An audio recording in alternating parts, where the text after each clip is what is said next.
오늘 본문에서 사도 바울은 자랑을 하고 있습니다. 자랑. 보통 자랑은 좋고 잘되고 부러워할 만한 것을 하잖아요. 오늘 사도 바울의 자랑은 전혀 그런 자랑이 아닙니다. 5번을 39대를 맞았대요. 40번에 한 대 감한매. 왜? 통계적으로 보니까 사람을 40번 때리면 죽더라는 거죠. 그러니까 39번만 때리는 매 중에서 가장 심한 매를 5번 맞았다. 그거를 자랑하고 있습니다. 또 3번이나 태장을 맞고 파손을 당했대요. 3번이나 엉덩이를 맞고 3번이나 파손, 배가 부서졌다는 거죠. 또 여러 번의 위험을 겪었대요. 26절에 보면 강의 위험, 강도의 위험, 동족의 위험, 이방인의 위험, 시내의 위험, 광야의 위험, 바다의 위험, 거짓 형제의 위험. 그러니까 이걸 종합해 보면 자연으로부터, 사람으로부터 위험을 당했다. 그런 뜻이죠. 그리고 어떤 일을 당했다? 수고하고 애를 썼지만, 그러니까 열심히 수고했지만 결과는 뭐다? 자지 못하고 줄이고 목마르고 굶고 춥고 헐벗었다라고 되어 있습니다. 이거를 자랑이라고 하고 있는 거예요. 여러분, 이게 자랑으로 들립니까? 자랑으로 안 들리죠? 그럼 이거는 뭐예요? 자랑이 아니라 겸손이죠. 겸손. 오늘 사도 바울이 뭐라고 합니까? 30절에 보면 내가 부득불 자랑할진대 이렇게 돼 있어요. 부득불이라는 말이 뭡니까? 쉽게 말하면 어쩔 수 없이 이런 뜻이에요. 어쩔 수 없이 자랑한다 이 말이에요. 왜 자랑을 안 하면 되지? 어쩔 수 없이 자랑한단 말입니까? 자랑하는 것이 너무 일반화, 너무 사람들이 자랑하는 것을 좋아하기 때문이에요. 그러니까 바울 선생님 자랑할 것 많잖아요. 교회를 수십 개를 세우고 사람을 수천 명을 전도하고 사람을 낫게 하고 귀신을 쫓아내고 자랑할 것 많잖아요. 바울 선생님 저희들한테 간증 한번 해주세요. 막 그렇게 사람들이 얘기를 하는 거예요. 근데 바울 선생님은 그 사람들의 이 얘기를 다 듣고 마음에 짐작을 한 거죠. 아하, 이놈들이 지금 헛물 켜고 있구나. 이 세상에 물들었구나 하면서 부득불 어쩔 수 없이 너희들이 자랑을 하라고 하니까 내가 자랑을 하는데 하면서 내가 몇 명이나 귀신을 쫓아냈고 몇 명이나 고쳤고 죽은 사람 도르가를 살렸고 그리고 내가 뭐 수천 명을 전도했고 수십 개 교회를 세웠다라고 말하면 그냥 자랑이죠. 근데 그게 아니라 나는 39대의 매를 5번이나 맞고 3번이나 배가 풍랑을 만나 좌초하고 그리고 사람과 자연의 위협을 받고 열심히 수고했는데도 굶주리고 헐벗었다. 이게 나의 자랑이다. 그렇게 얘기한 거예요. 이 얘기를 들었더니 사람들이 조용한 거예요. 지금 이 얘기를 누구한테 하는 거예요? 이게 무슨 성경이죠? 고린도 후서죠? 그럼 누구한테 하는 말이에요? 고린도 교회 성도들한테 하는 말이에요. 왜 고린도 교회 성도들한테 이 말을 할까요? 고린도 교회가 자랑 페스티벌, 자랑 경연대회를 하는 교회였거든요. 왜? 고린도 교회는 잘난 사람들이 엄청 많았습니다. 돈 많고 권력 있고 똑똑하고 능력 있는 사람들이 많았습니다. 그래서 은사를 가진 사람들도 많았고요. 방언을 할 뿐만 아니라 해석하고 사람을 고치고 이런 사람들이 많았어요. 그러니까 그 사람들이 교회 내에서 자연스럽게 자기가 잘하는 것으로 뭘 한다? 자랑을 한다 이 말이에요. 그런 사람들한테 자랑하지 마라 하면 야단밖에 안 되니까 그 사람들을 직접적으로 야단치지 않고 그래 너희들 참 대단하다. 너희들 정말 자랑할 것이 많구나. 그래 나도 자랑 한번 해볼게 하면서 바울이 매맞고 위험을 당하고 굶주리고 고생한 거를 자랑하는 거예요. 그 얘기를 편지로 들은 고린도 교인들이 어떻게 될까요? 일시에 조용해지는 거죠. 그러면서 깨달음을 얻는 거죠. 아하, 교회에서는 자랑을 하면 안 되는구나. 교회에서는 겸손이 곧 자랑이구나 하는 거를 바울이 자신의 간접적인 모습으로 가르치고 있는 것입니다. 바울이 왜 이런 식으로 5번 39대를 맞고 3번 파선을 당하고 자연과 사람에게 위험을 당하고 굶주림과 헐벗었느냐. 이런 식으로 자랑하는 게 옛날에 유행이었어요. 유행. 바울 직전에 로마의 황제가 된 사람이 있었습니다. 아우구스투스입니다. 아우구스투스는 로마의 초대 황제죠. 이 로마의 초대 황제인 아우구스투스가 글을 하나 썼는데 그 글이 업적록이라는 글이에요. 업적 아시죠? 내가 세운 어떤 좋은 일, 업적록. 그 책이 이 바울이 한 말하고 똑같은 구조입니다. 그 업적록에 이 아우구스투스가 자기를 어떻게 자랑하는 줄 아세요?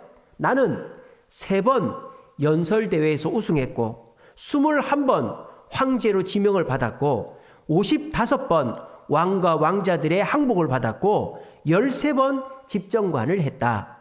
이렇게 자기를 자랑하는 거예요. 자, 이 아우구스투스가 3번 연설대회에서 우승했다. 연설대회가 뭐 그렇게 자랑할 만한가? 오늘날은 뭐 의학, 과학 이런 게 최고죠. 이 당시는요. 수사학이 최고예요. 수사학이 뭐예요? 남 이렇게 감시하고 이러는 게 수사가 아니고 닦을 숫자에 말씀사자예요. 말을 갈고 닦는 학문이 수사학이에요. 그러니까 설득하고 연설하고 이러는 거죠. 그러니까 그리스 시대 때부터 말을 잘하는 사람이 굉장히 인기 있는 사람이었어요. 그러니까 이 아우구스투스가 나는 3번이나 로마 연설대회에서 1등했다. 또 내가 황제로 21번이나 지목을 받았지만 거절 하다가 어쩔 수 없이 황제가 됐다. 그리고 내가 정복전쟁을 다니면서 55개 왕과 왕자들을 굴복시켰다. 그리고 내가 황제가 되기 전에 13번의 집정관, 우리로 말하면 총리를 말하는 거예요. 13번의 총리를 했다. 그거를 이 아우구스투스가 업적록이라는 책에 글에다 기록을 해놓은 거예요. 그러니까 이게 황제가 그렇게 해놓으니까 그때 당시에 그런 분위기가 막 팽배한 거죠. 그래서 나도 뭐 이런 거 몇 번 했고 이런 거 몇 번 했고 이런 거 몇 번 했어. 뭐 그런 식으로 자기 프로필을 쫙 다는 거예요. 이게 고린도 교회도 로마의 영향 아래 있었으니까 그런 분위기가 있었겠죠. 내가 뭐 방언을 얼마나 했고 내가 은사를 몇 번이나 베풀었고 내가 헌금을 몇 번이나 했고 내가 뭘 얼마나 했고 막 너도 나도 할 것 없이 막 그렇게 하는 거예요. 이미 그렇게 자기를 드러내는 자랑이 고린도 교회에 만연이 되어 있는 거예요. 그러니까 바울이 이 사람들에게 아무리 자랑하지 말라고 해도 말을 안 들을 것 같으니까 그래 너희들 자랑하는 거 나도 좋게 본다. 너희들 정말 대단하네. 근데 나는 말이야 내가 자랑하는 건 이런 거야 하면서 자신의 자랑을 얘기를 했다 이 말이에요. 자, 그러면서 바울은 우리에게 우리는 자랑할 것이 겸손이지 자랑할 것을 자랑하는 것은 교만이다 라고 우리에게 가르치고 있는 것입니다. 그러므로 교회는 겸손을 자랑으로 삼아야지 자랑을 자랑으로 삼으면 교만해진다라는 것입니다. 자, 여러분들은 어떠십니까? 누구도 나는 교만하다고 생각하는 사람이 없을 것입니다. 나도 뭐 예수님처럼 바울 선생님처럼 저도 겸손한 사람이지요. 그렇죠. 여러분들은 다 겸손하신 분입니다. 그런데 우리의 겸손이 예수님의 겸손까지 이르러야만 그 겸손의 유익을 얻을 수가 있는 거예요. 바울이 적당하게 겸손했다면 오히려 열등감 속에 쌓였을 것입니다. 내가 왜 이렇게 해야 되나? 내가 왜 이런 고생을 해야 되나? 내가 잘하는 거는 자랑 못하고 왜 이렇게 거지처럼 살아야 되나? 열등감 속에 살았을 것입니다. 여러분들도 그렇지 않습니까? 교회에서 겸손하라고 하니까 겸손하죠. 내가 잘하는 것도 자랑하지 않고 또 남들이 안 알아줘도 그냥 넘어가고. 근데 그런 일이 반복될 때마다 내가 마음이 기쁘고 편안해야 되는데 시험이 들고 막 힘들고 이러면 안 되는 거죠. 그러니까 우리가 겸손하려면 제대로 해야 되는 거죠. 겸손의 모습이 갖춰져야만 시험 들지 않고 그 겸손의 은혜를 누릴 수가 있다는 것입니다. 사도 바울은 로마 시민권을 가진 사람에다가 큰 부자에다가 큰 지식인이었지만 내가 자랑할 것은 이런 것밖에 없다. 고생한 것밖에 없다라고 얘기하는 것을 보면 겸손의 끝, 예수님의 겸손까지 간 사람이다라는 것이죠. 우리 주세움교회에 그렇게 교만한 사람 없습니다. 다 다들 내가 오른손이 한지를 왼손이 모르게들 하시죠. 다들 뭐 남들이 알아주든 안 알아주든 내가 직분을 맡았기 때문에 내가 그 직분에 맞춰서 봉사한다. 이런 분들이 우리 주세움교회 성도님들이에요. 근데 제가 한편으로 보면 딱할 때가 많아요. 왜? 너무 힘드니까. 내가 잘한 것에 대해서 내가 자랑하지도 못하고 또 남들이 안 알아주니까 내가 너무 마음이 힘들고 그렇단 말이에요. 여러분, 내가 자랑하지 않아도 우리 주님이 우리를 높여주십니다. 그때까지 우리는 참고 기다리면 되는 것이고 주님의 겸손을 닮으면 남들이 안 알아줘도 기쁘고 감사한 삶을 살 수 있다라는 것입니다. 오늘 사도 바울은 우리에게 자기의 모습을 통해서 겸손을 가르칩니다. 겸손은 강요할 수가 없어요. 너 왜 그렇게 교만해? 그렇게 하면 안 돼. 이렇게 할 수가 없는 거예요. 왜? 겸손은 각자의 기준이 있기 때문입니다. 특별히 여러분들이요, 누구를 야단칠 때 너 왜 그렇게 해? 그런 말 씨알도 안 맥힙니다. 왜? 내 기준에서 이거는 잘못이 아니라고 생각하고 이것은 이렇게 해도 하기 때문에 하는 거거든요. 다 이유가 있어요. 여러분들이 자녀들이나 또 같은 성도들한테 지적을 하고 야단을 칠 때 정말 조심해야 될 것이 내 기준에서 객관적인 팩트 없이 야단을 치면 오히려 문제가 더 커져요. 내가 뭘 잘못했는데? 그거는 내가 이래서 한 건데 그게 무슨 잘못인데? 이러면 할 말이 없어지잖아요. 그러니까 사도 바울도 너희들 참 교만하구나. 그렇게 말을 못하는 거예요. 왜? 다 이렇게 하는데 내가 한 건데 뭔 잘못이지? 이렇게 돼버리면 싸움밖에 안 되거든요. 그러니까 바울은 이 고린도 교인들에게 겸손을 가르칠 때 그들에게 강요하지 않고 야단치지 않고 그래 너희들도 옳다. 근데 나는 이렇다. 너희들은 어떻게 할래? 이렇게 가르친 것입니다. 오늘 이 자리에 계신 분들도 여러분들이 교만하다는 말이 아닙니다. 여러분들이 자랑을 많이 한다는 말이 아닙니다. 여러분들도 나름대로 겸손하신 분이고 나름대로 겸손하게 살아가시는 분들입니다. 그런데 우리가 예수님의 겸손까지 사도 바울의 겸손까지 나아가지 않으면 겸손하지만 내가 힘들다 이 말이에요. 내가 상대방으로부터 그래도 인정받고 싶고 그래도 내가 칭찬 듣지 못하면 힘들고 어렵고 그런 일들이 자꾸 있단 말이에요. 그러니까 우리가 어떻게 하면 겸손하면서도 힘들지 않는 겸손, 남들이 진짜 안 알아줘도 그것이 아무렇지도 않는 겸손을 할 수 있을까를 생각해 보시면서 우리 주세움교회는 자랑할 것이 있다면 겸손을 자랑할 수 있는, 그래서 우리 모두가 나는 부족하지만 아무리 부족한 사람이라도 아무리 죄 지은 사람이라도 이분은 대단한 분입니다. 우리 장로님, 우리 권사님, 우리 집사님, 우리 성도님들은 우리 주세움교회는 대단한 분입니다. 나는 부족해도 나는 연약해도 서로가 서로를 칭찬해 주므로 나는 겸손하고 성도들은 존경받고 자랑거리가 되어져. 내가 자랑거리가 되는 게 아니라 우리 성도들이, 우리 가족이, 우리 주세움교회가 자랑거리가 될 수 있도록 만들어가는 저와 여러분 되시기를 간절히 바랍니다. 자, 우리가 겸손을 배우려면 누구의 모습을 봐야 되느냐? 예수님의 모습을 봐야 됩니다. 예수님의 모습 중에 최고의 겸손의 모습은 세족식 때의 모습이죠.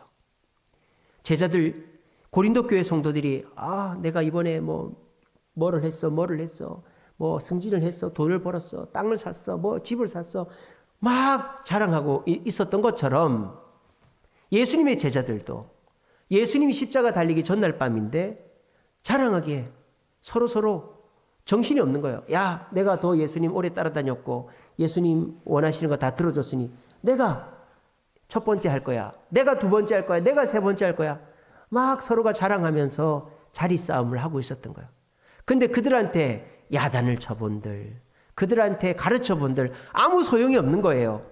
그러니까 바울이 그랬듯이 예수님도 아무 말 없이 수건을 가지고 허리에 수건을 동이고 무릎을 꿇고 한 명씩 부르더니 발을 씻기시는 거예요.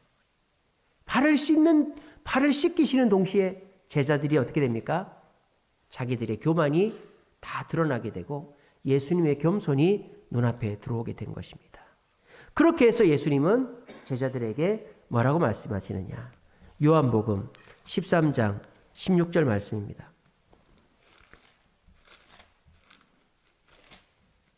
내가 진실로 너희에게 이르노니 종이 주인보다 크지 못하고 보냄을 받은 자가 보낸 자보다 크지 못하다. 제자들의 발을 씻기신 후에 예수님이 이렇게 말씀하셨어요. 너희들 주인이 되고 싶으냐? 너희들은 주인이 아니다. 너희들은 종이라는 사실을 기억해야 된다. 너희들은 절대 주인과 같이 너희들의 능력으로 일을 하는 사람이 아니다. 그래서 너희들은 주인보다 크지 못하고 보낸 자보다 절대 크지 못하다. 나는 주인이 아니라 종이다. 보냄을 받은 자다. 너희들도 나의 마음을 본받아라 하면서 예수님이 제자들의 발을 씻기셨던 것입니다. 여기에는 예수님의 겸손을 담는 방법이 나오죠. 여러분들도 나름대로 다 겸손하신 분입니다. 세상 사람과 비교해 보면 얼마나 여러분들 한없이 겸손한 분들이죠. 그런데 우리가 예수님의 겸손을 닮아 온전한 겸손이 이루어져야만 내가 안 힘들단 말이에요. 근데 내가 어중간하게 겸손해버리면 힘들단 말이에요. 그럼 예수님의 겸손을 어떻게 닮을 수 있냐? 첫 번째는 예수님은 허리에 수건을 동였다 그랬어요. 이게 뭡니까? 복장부터가 달랐다라는 거죠. 우리가 나는 겸손합니다. 나는 대접받는 거 별로 안 좋아합니다. 하면서도 내가 화려한 복장에 옷 매무새가 남들한테 어떻게 보일지 신경 쓰고 그러면 우리는 말은 겸손하다고 해도 내가 복장으로 나의 교만을 드러내는 것입니다. 내가 주님 앞에 겸손을 드러내기 위해서는 겸손한 복장부터 갖춰야 되는 것이죠. 그리고 어떻게 됩니까? 예수님은 손수 발을 씻기셨죠. 말씀으로만 끝낸 게 아니에요. 너희들 겸손해야 된다. 서로의 발을 씻어줘야 된다. 말씀으로 끝낸 게 아니라 예수님이 직접 제자들의 발을 물에 씻으시고 수건으로 닦아주셨다는. 그러니까 우리가 겸손은 말로 하는 게 아니라 행동으로 보여줘야 되는 겁니다. 언제까지 그래야 될까요? 내 마음이 예수님의 겸손을 닮을 때까지. 내가 주님 앞에 일하는 복장으로, 내가 항상 일하는 자리에, 순종하는 자리에, 또 봉사하는 자리에 있을 때, 언제까지? 주님의 그 마음을 닮을 때까지 있으면 우리는 겸손한 자가 된다라는 것입니다. 이거를 그대로 따라하는 데가 있죠. 어디입니까? 수도원입니다. 수도원. 우리 기독교에는 수도원이 없지만 천주교에는 수도원이 있죠. 수도원 가면 어떻게 합니까? 복장부터를 통일되게 하죠. 다시 검은 옷, 회색 옷 이런 걸 입혀놓습니다. 몸매도 드러나지 않고 화려함이라고는 전혀 찾아볼 수 없게 그냥 자신을 가리고 또 얼굴을 가리고 그냥 생활 춥지 않게끔만 입히는 것이 수도원의 복장입니다. 그리고 수도원에서 꼭 빼놓지 않는 게 말씀과 기도만 하는 게 아니죠. 수도원에서는 반드시 노동을 합니다.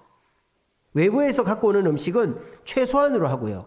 수도원에서 만들 수 없는 음식만 갖고 오고 나머지는 수도원에서 다 만들고 옷도 만들고 집도 고치고 다 합니다. 언제까지? 내 마음이 바뀔 때까지. 누구의 마음으로? 예수의 마음으로 바뀔 때까지. 그게 수도원인 것입니다. 교회는 뭐 수도원이라고 말할 수는 없지만 교회는 수도원과 같은 곳이 되어야 합니다. 교회는 내가 치장한 것으로 패션쇼하고 나를 자랑하는 곳이 아니죠. 교회는 내가 남을 섬길 수 있는 복장으로 와야 되는 것입니다. 그리고 교회 와서는 내가 섬김을 받는 자리에만 있는 것이 아니라 섬기는 자리에 있어야 되는 겁니다. 언제까지? 내 마음이 섬김을 받는 것이 불편할 때까지. 내가 당연히 섬김을 받아야지가 아니라 내가 섬겨야 되는데 내가 섬김을 받고 있네. 이것이 불편할 때까지 우리가 섬겨야 되는 것이죠. 그렇게 교회에서 우리가 섬기고 섬김의 모습으로 살아가는 사람들이 많아질 때 그 교회는 아무 말 하지 않아도 겸손한 교회라고 칭찬을 받게 되는 것입니다. 그래서 많은 사람들이 교회를 옵니다. 근데 그 온 사람들이 자기를 자랑하는 사람들을 보면 자기도 교회에서 자랑하고 싶어지는 거죠. 근데 교회 왔더니 그렇게 사회적으로 출세하고 똑똑하고 돈 많고 하는 분이 주차 봉사하고 식당 봉사하고 또 허드렛 일 청소하고 있고 말이죠.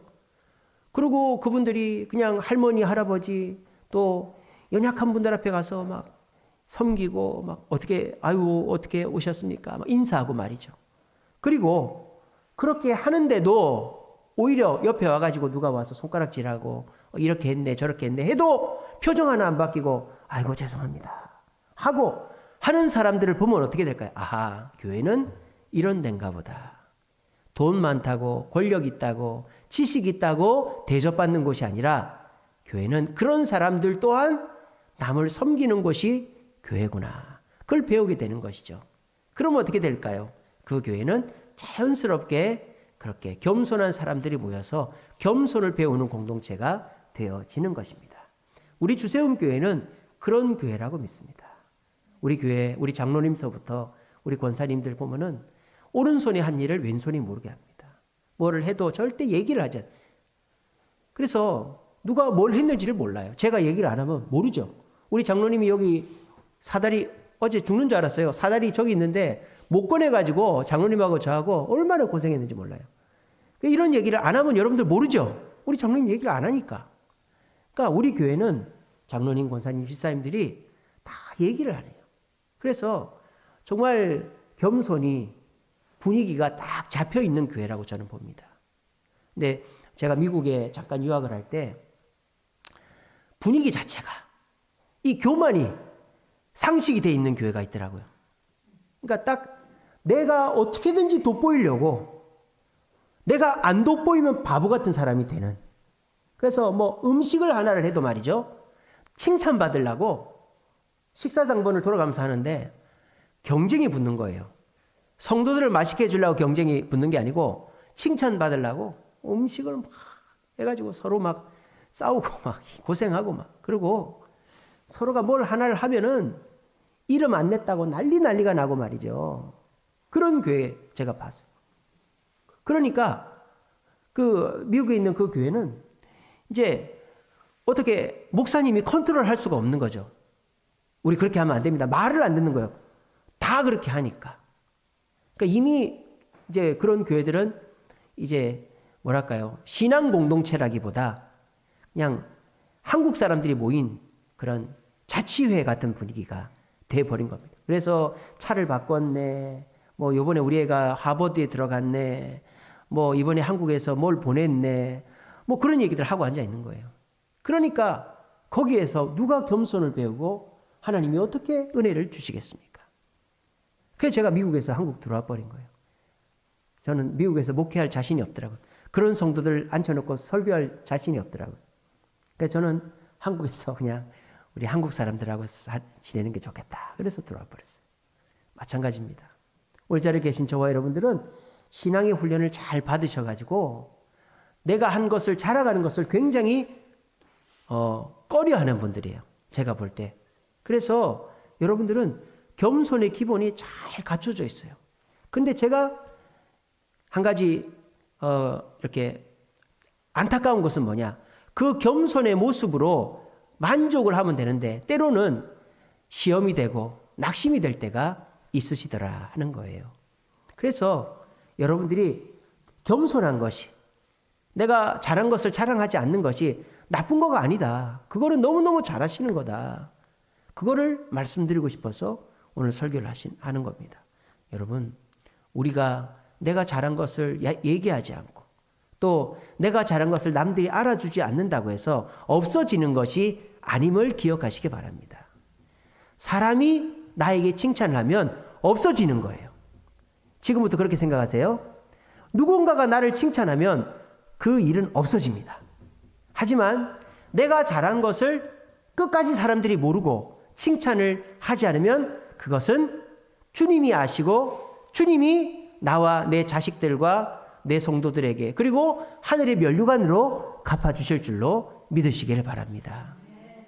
그리고 우리가 겸손을 바울과 예수님처럼 해야 되는 이유가 뭐냐? 두 가지가 있어요. 첫 번째는 제가 아까 말씀드렸다시피 시험 안 들라고 하는 겁니다. 시험. 이 겸손한 분들한테 마귀가 얼마나 시험을 주는지 몰라요. 그 윌리엄 캐리라는 선교사님이 있었어요. 영국 사람인데 그 인도 선교사로 갔어요. 근데 이 윌리엄 캐리가 선교를 엄청 잘해가지고 인도에서 굉장히 유명한 사람이 됐습니다. 근데 어떤 사람이 이 윌리엄 캐리가 못마땅해가지고 질문을 합니다. 어이, 윌리엄 캐리, 당신 옛날에 구두 만드는 사람이었다면서 이렇게 얘기를 다 한 거예요. 여러분 같으면 어떻게 했어요? 그 위대한 선교 사역을 감당해 수많은 사람이 존경하고 윌리엄 캐리가 말 한마디 하면 사람들이 이랬다 저랬다 하는데 누군가가 갑자기 당신 구두 만들던 사람이지? 이런 얘기 들어봐요. 아무리 겸손한 사람도 딱 시험 들기 좋죠. 그죠? 그래가지고 얼굴이 울그락불그락하고 저놈 나중에 보자. 이렇게 할 수 있잖아요. 근데 윌리엄 캐리가 어떻게 했는지 아세요? 아닙니다. 그랬어요. 아닙니다. 자기 구두 만들던 사람 아니라는 거예요? 그게 아니고 아닙니다. 저는 구두 만들던 사람이 아니고 구두 수선공이었습니다. 이렇게 얘기한 거예요. 참 지혜롭죠. 그죠? 저는 구두를 수선하는 사람이었지 구두를 만들 기술이 없었어요. 그러니까 그 사람이 꿀먹은 벙어리가 됐다 이거예요. 이게 뭐예요? 겸손한 사람은 계속 마귀의 시험거리가 된다 이 말이에요. 얼마나 저러는지 보자. 여러분 욥을 생각하세요. 욥이 주님 앞에서 뭐 부족해서 시험을 당했습니까? 동방의 의인이라 그랬잖아요. 칭찬할 것밖에 없었어요. 그런데 이 욥을 꺾어보려고 마귀가 들러붙은 거 아닙니까? 겸손한 사람도 마찬가지입니다. 우리 주세임교회 성도님들 다 겸손하세요. 다 내가 한 일을 드러내지 않고 그렇게 해요. 근데 마귀가 우리를 저놈이 언제까지 저렇게 하는지 보자 하고 걸고 넘어질 때 예수님의 겸손까지 가지 않으면 넘어진다 이 말이에요. 서운 섭섭병이 든다 이 말이에요. 그러니까 우리가 끊임없이 내 겸손을 갈고 닦아서 예수님처럼 아까 말씀드렸죠. 복장을 일하는 복장으로 해서 말로만 하는 게 아니라 섬기는 자리에 이거 좀 했어요. 저것 좀 하세요. 말로 하는 사람이 있어요. 말로 하지 말고 말할 거 하세요. 욕먹지 말고 말로 하는 사람은 뒤에서 욕먹습니다. 말로 하지 말고 이거 하세요 하지 말고 하면 돼요. 심지어는 내가 잘 못할 것 같으면 같이 하면 돼요. 저는 절대 안 시킵니다. 제가 여러분들한테 시키는 경우 있습니까? 제가 못하는 일은 시켜도 저는 절대 안 시킵니다. 어떻게 하느냐? 같이 합니다. 같이. 저는 같이 해요. 이것 좀 하세요. 저것 좀 하세요. 하고 나는 놀고 이런 경우가 없어요. 내가 어떤 일을 하는데 이 일을 하고 있기 때문에 이 일을 못하면 부탁을 하는 경우는 있죠. 근데 내가 그냥 가만히 있으면서 이것 좀 하세요. 이러는 경우는 저는 없어요. 그리고 무슨 일을 해야 되면 같이 합니다. 저하고 같이 일해보신 분들은 알걸요? 제가 일 시켜놓고 가만히 이거 좀 하세요. 내 목욕실에 있을게요. 그런 경우 저는 한 번도 없습니다. 제가 쓰레기를 버려도 제가 못 버릴 것 같으면 같이 버리자 그러지 이거 좀 버리고 오세요. 이러는 경우가 전 없어요. 저는 우리 성도님들의 쓰레기를 여기 우리 교회 옆에다가 갖다 놓으면 그거를 절대 길가에 갖다 놓으라고 말하지 않습니다. 제가 갖다 놓습니다. 왜? 그걸 싫어들 하시니까. 힘들어 하시니까 그냥 밑에 내려놓으세요. 그러면 저는 안 시킵니다. 제가 금요기도에 수요기도에 예배 끝나든지 새벽기도 오면은 항상 길가에 갖다 놔요. 교회 쓰레기가 있으면 안 되니까. 그러니까 내가 남한테 시키다 보면요. 내가 결국은 교만한 사람이 되는 거예요. 절대 시키지 말고 같이 하든지 내가 하든지 그러면 누가 나한테 당신 뭐 이런 사람이네 해도 절대 시험에 안 드는 거예요. 그리고 우리가 왜 겸손을 해야 되는가? 주님의 능력을 받기 위해서입니다. 어떤 교황이 토마스 아퀴나스라는 천주교의 신학자한테 이렇게 얘기를 했어요. 신부님 보세요. 지금 교회로 은과 금이 막 몰려오고 있습니다. 그랬어요. 그때가 어떤 때냐면 기독교가 국교로 로마에서 공인이 돼가지고 이제는 모든 사람들이 법적으로 예수를 믿어야 되는 로마의 콘스탄티누스 황제가 기독교를 국교로 공인한 그 시대였거든요. 그러니까 고위 관직에 올라가려면 예수를 믿어야 되고 또 신부나 교황의 추천을 받아야 되니까 교회로 은과 금이 막 밀려오는 거예요. 그러니까 이 교황이 토마스 아퀴나스 신학자에게 이렇게 얘기합니다. 신부님 얼마나 좋습니까? 이제 교회는 은과 금이 넘쳐납니다. 그랬더니 이 토마스 아퀴나스가 뭐라는 줄 알아요? 교황님, 그런데 이 교회에 예수 이름의 능력은 없어졌네요. 그렇게 얘기했다는 거예요. 베드로 성전 미문 사건을 빗대어서 얘기한 거예요. 베드로는 뭐라고 합니까? 은과 금은 내게 없어도 나사렛 예수 이름으로 걸어라 그랬죠. 근데 그때 기독교가 국교가 되고 그 교황이 말할 때에는 은과 금은 있지만 예수의 능력이 없어진 교회가 돼버렸다는 것입니다. 여러분, 왜 우리가 겸손해야 될까요? 겸손하면 내 은과 금을 나누어줘야 되죠. 내가 가진 것이 없어요. 근데 겸손하면 어떻게 될까요? 예수님의 능력이 채워지는 것입니다. 그렇게 되어질 때 우리는 사람에게도 부끄럽지 않고 주님도 능력을 주시는 사람이 되는 것입니다. 베드로전서 5장 6절 말씀에 하나님이 능하신 손에서 겸손하라. 그럼 어떻게 된다? 때가 되면 높이시리라. 그래서 교회 목사들은 중고차 탄다고 부끄럽지 않고요. 낡은 집 산다고 부끄럽지 않고요. 낡은 가구 갖는다고 부끄러운 게 아니에요. 여러분들도 마찬가지입니다. 내가 남의 옷 얻어 입는다고, 내가 중고차 탄다고, 내가 허름한 집 산다고 절대 부끄러워하지 마세요. 오히려 그러면서 남을 잘 섬기고 남한테 칭찬 들으면 그것이 주님 앞에, 사람들 앞에 자랑거리가 될 것입니다. 우리 젊은이들에게 권면합니다. 여러분들이 보고 듣는 것들이 좋은 집 살고 좋은 차 타고 좋은 직장 들어가는 거라서 그렇게 됐으면 하는 마음은 이해를 합니다. 하지만 그것이 우리의 목표가 되어질 때 우리는 결코 신앙이 성장할 수가 없습니다. 물론 저도 돈 많았으면 좋겠고 좋은 차, 좋은 옷, 좀 맛있는 음식 먹었으면 좋겠죠. 하지만 우리 예수님께서 겸손하라 하시고 본인이 직접 겸손의 본을 보이셨기 때문에 나도 겸손해야 된다. 나도 대접받기보다 누가 나를 섬겨주기보다 와서 어른들 섬기고 아이들 섬기고 뭐 하나라도 교회를 위해서 또 성도들 위해서 애써야지. 그런 마음을 가지고 살면 내가 남들은 500만 원 버는데 300만 원 벌어도, 남들은 집 사는데 나는 전셋집, 월세집 살아도, 남들은 차가 있는데 내가 차가 없어도, 내 자식들 새 옷 안 입히고 학원 못 보내도 부끄럽지가 않단 말이에요. 왜? 주님께서 은혜를 주시고 주님께서 갚아주시고 주님께서 당당하게 해주시기 때문입니다. 우리 젊은이들, 내가 직장이 변변치 못해서, 내가 수입이 변변치 못해서, 내가 가정을 이루고 자녀들을 키울 만한 재정이 안 돼서 내가 결혼을 못하겠다, 내가 교회를 못 가겠다. 여러분, 물론 이해는 합니다. 하지만 그것 때문에 결혼을 못하고 자녀를 못 낳는 것은 아닙니다. 그 돈이 없어도, 그런 직장이 없어도 우리는 얼마든지 결혼하고 자녀 낳고 행복하게 살 수 있습니다. 어떻게 되면 주님의 겸손을 닮으면 되는 것입니다. 여러분, 교회는 자랑 페스티벌, 콘테스트 하는 것이 아니라 겸손을 자랑하는 것입니다. 그럴 때 우리가 어떻게 겸손을 배울 수 있다? 예수님의 모습, 세족시간의 예수님처럼 내가 일할 복장으로 와서 말만 하는 게 아니라 이거 하세요, 저거 하세요, 이게 아니라 같이 하든지 내가 하든지 말만 하지 말고 일을 하면서 예수님의 마음을 닮을 때 사탄 마귀가 우리에게 시비를 걸어도 절대 시험 들지 않아요. 그리고 예수님이 우리에게 은과 금이 되어주셔서 우리는 더 풍족한 삶을 누릴 수 있게 되어지는 것입니다. 여러분 보세요. 화려한 삶을 사는 사람은 그 삶을 살기 위한 대가가 필요해요. 그게 뭐예요? 그만큼의 재정이 항상 있어야 되는 거예요. 그러니까 그런 사람들은 어떻게 돼요? 내가 그만큼의 재정을 못 벌면 빚을 지는 거예요. 요즘에 기본이 1,000만 원, 2,000만 원, 3,000만 원 젊은 애들도 빚을 지고 삽니다. 여러분, 그게 뭐예요?